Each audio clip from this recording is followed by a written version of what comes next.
Haki. Sawa. Haki na furaha kwa nani? Kwa wote. Naiona kafu inavyoanza kurudi? Naiona. Huu ni mwanzo tu. Na leo hii kikao hichi ni tofauti na vikao vingine. Tungesema tunataka kumtoa paka kwenye gunia, lakini sio pahala pake hapa. Jina langu ni Ali Makame Isa.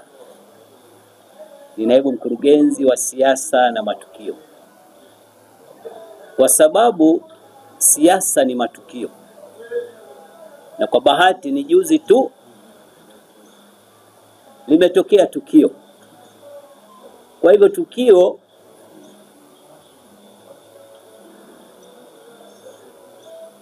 tukio linajibiwa kwa tukio.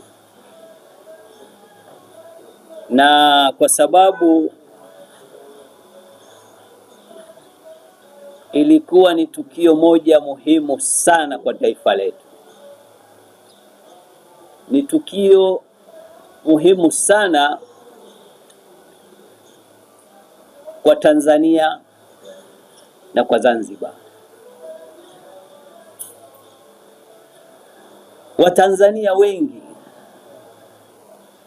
baada ya kupata taarifa kwamba Ikulu ya Zanzibar siku ya tarehe 9 mwezi wa 7 2026 kutakuwa na tukio muhimu la utiaji saini ya tamko la pamoja kati ya ACT na CCM. Kwa kweli kila mmoja alikuwa na mawazo yake juu ya tamko hilo litakuwa ni vipi. Wengine walishaambiwa tamko linalokwenda kutamkwa ni serikali kuwa pasu kwa pasu kati ya CCM na ACT Wazalendo. Lakini mara baada ya tamko ikabidi baadhi ya viongozi wa ACT watumie nguvu kubwa kuwaelimisha wanachama wao.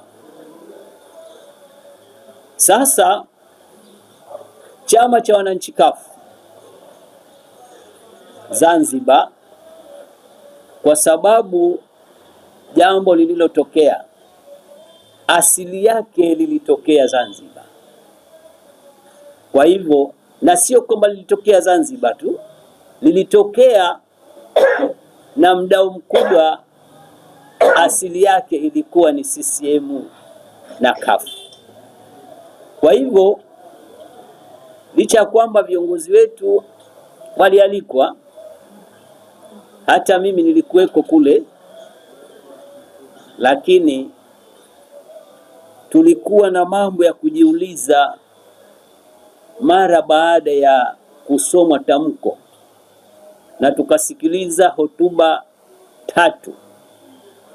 Moja ya Mheshimiwa Rais wa Jamhuri ya Muungano Mama Samia, lakini nyingine ya mwenyekiti wa ACT Wazalendo, nyingine ya Rais wa Zanzibar Dr. Hussein. Jambo ambalo kuwa limetufanya tuwaite na sisi tuzungumze la kwetu. Tamko kama tamko, hata chama changu linaunga mkono, kwa sababu maudhui yaliyokuweko kwenye tamko, kama sikosei, kulikuwa na sintofahamu mara baada ya uchaguzi. Lakini vipi tutaimarisha demokrasi?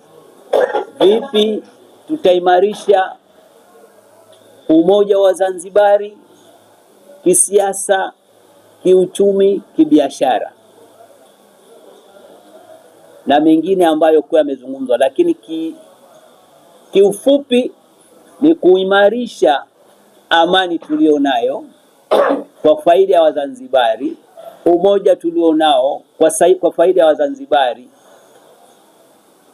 bila kujali vyama vyetu. bila kujali maslahi yetu. Kwa kweli, kwa Mzanzibari yoyote mwenye akili yake timamu hawezi akakataa kilichozungumzwa kwenye tamko hilo, kwa sababu msingi wa mafanikio wa mtu yoyote, taasisi yoyote, ni kuwa na umoja endelevu, amani endelevu na mashirikiano endelevu. Kwa hiyo sisi hilo tunaliunga mkono na tunawapongeza sana viongozi wetu, hususan Rais wa Jamhuri ya Muungano wa Tanzania na Rais wa Zanzibar na mwenyekiti wa ACT Wazalendo, kwa sababu kama tunavyokumbuka, kafu ndio waasisi wa muafaka, kafu ndio waasisi wa umoja wa Zanzibar. Na kutokana na hali hiyo, kama mnavyokumbuka tulikotoka, tulipo, tunakotaka kwenda, lakini kweli tunakumbana na vikwazo vya aina tofauti tofauti. Tukianza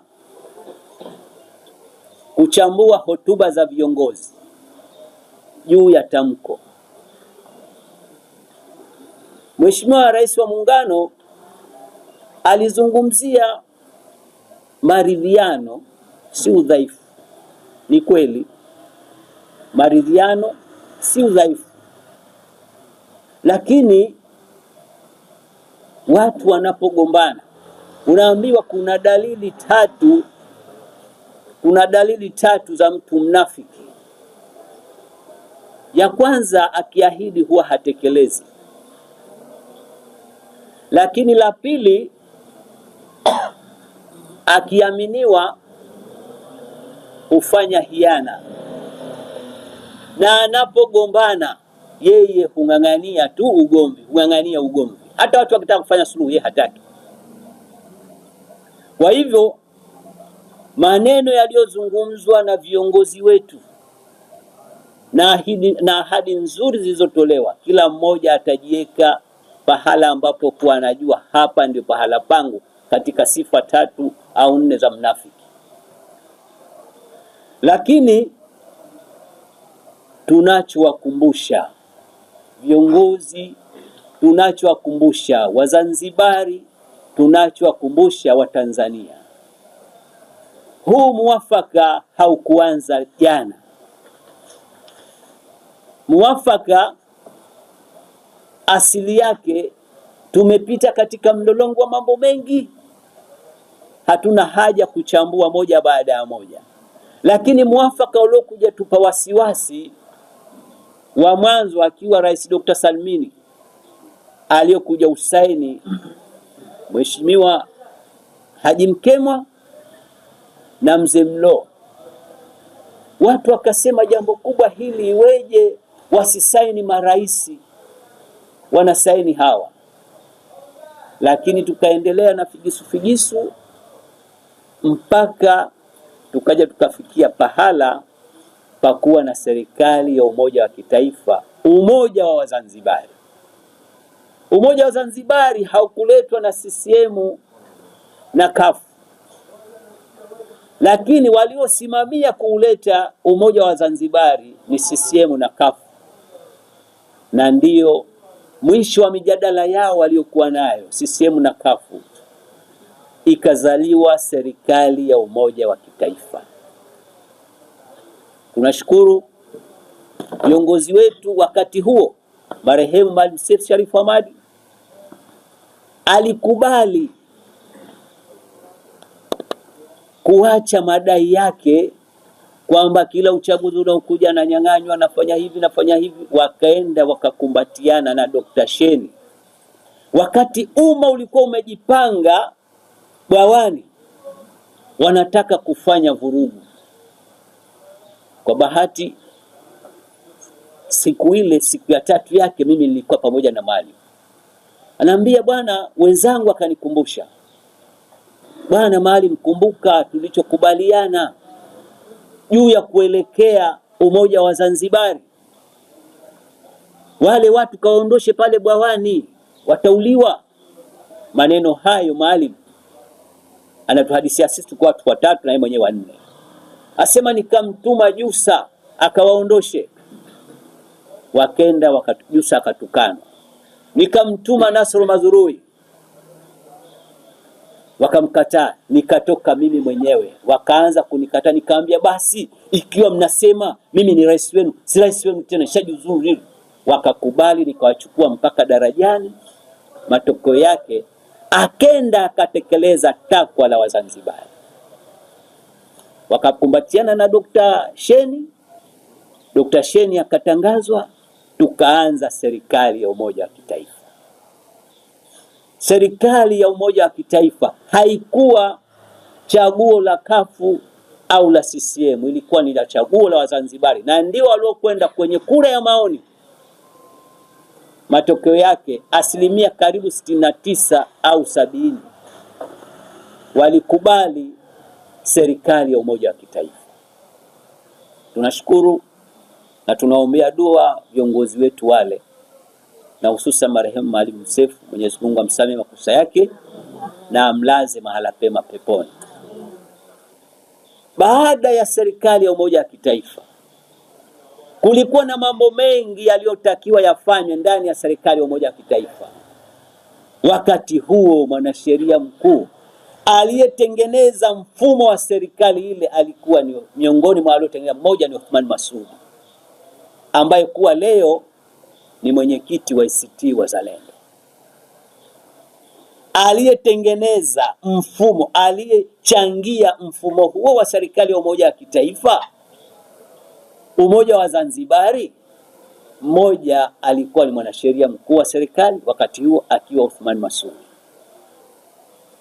Sasa kilichofuata, kulikuwa na madai ya msingi yalikuwa yatekelezwe ndani ya serikali ya umoja wa kitaifa, na moja kati ya madai hayo ni walioathirika na siasa, waliofukuzwa makazini, waliowekwa jela, waliovunjiwa nyumba zao, wale watu wa Mtoni.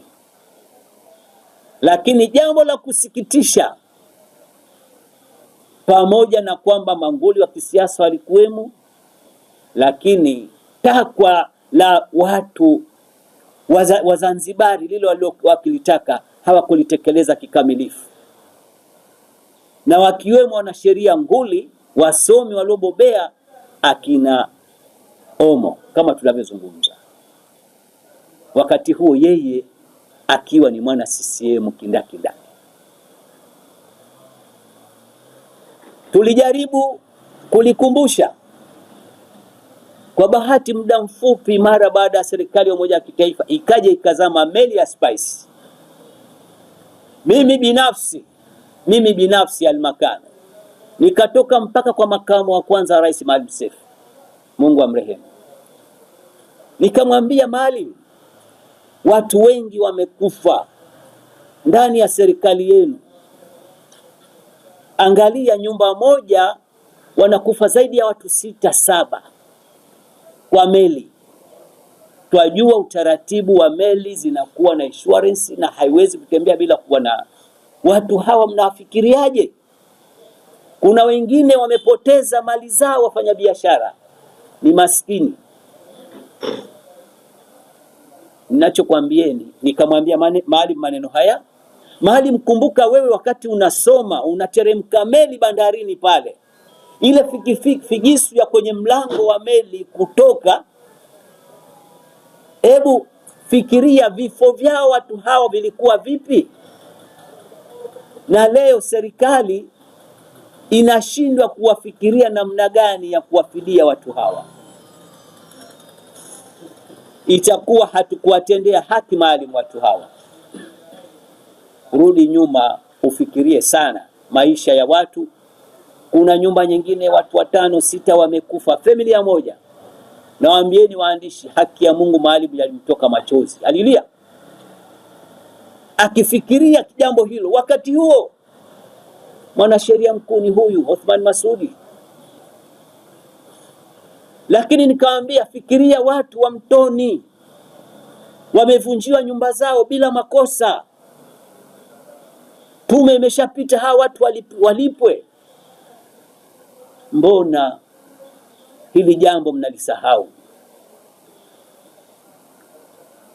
Naambieni hivi, twakumbusha muafaka wa Wazanzibari, twakumbusha umoja wa Wazanzibari unavyotakiwa uwe. Matokeo yake hakuna kilichofanyika.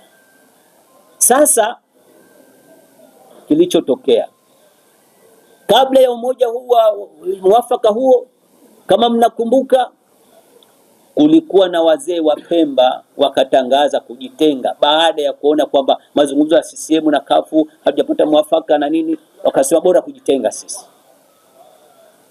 Kwa bahati na mimi nilikuwemo kwenye kundi lile, nilikuwa mratibu wa swala lile. Wakati huo msimamiaji wa United Nations bwana mmoja akiitwa Oscar Fernandez, tukaenda mpaka yakapatikana aliyopatikana. Lakini wakati tunakaribia kuingia katika serikali ya umoja wa kitaifa, ishapigwa kura, akasema kwamba sisi mara moja mtakapoingia kwenye serikali ya umoja wa kitaifa, tutaisaidia serikali kuwalipa wale ambao kuwa wanadai au tume imetaka walipwe. Matokeo yake kilichotokea wakati huo, msaidizi wa kisiasa wa Ban Ki-moon, katibu mkuu wa Umoja wa Mataifa, alikuwa ni Mama Asha Rose Migiro, yupo mpaka leo. Siku hiyo tukakutana na Oscar Fernandez, akamwambia ana Migiro amekuja wakati serikali ya Umoja wa Kitaifa ishaanza. Anachokuja ni kusimamia na kuikumbusha serikali namna gani itasaidia kuwalipa fidia wale watu ambao wameathirika. Na siku hiyo nilipokutana na Maalim nikamwambia, akanambia nitazungumza na nani ashughulikie swala hilo, lakini kwa sababu washauri alionao, washauri sio yeye, kumbe na wao hawautaki huu muafaka. Hao washauri aliokuwa nao yeye anataka, lakini kuna wengine hawautaki. Kwa hivyo juu ya suala hili, yale mambo ambayo kuwa yamesahauliwa wakati ule, tunamuomba Dr. Hussein afikirie sana kwamba kuna watu katika mwendelezo wa muafaka, kuna watu walivunjiwa nyumba zao, kuna watu walifukuzwa makazi, kuna wengine waliekwa ndani, akiwemo huyo Babu Juma Duni na wenziwe, na mpaka leo hawajafidiwa chochote. Na wakati huo miongoni mwa waliokuwa wanasheria nguli ni mwenyekiti wa ACT Wazalendo Mzanzibari Kindaki Kindaki.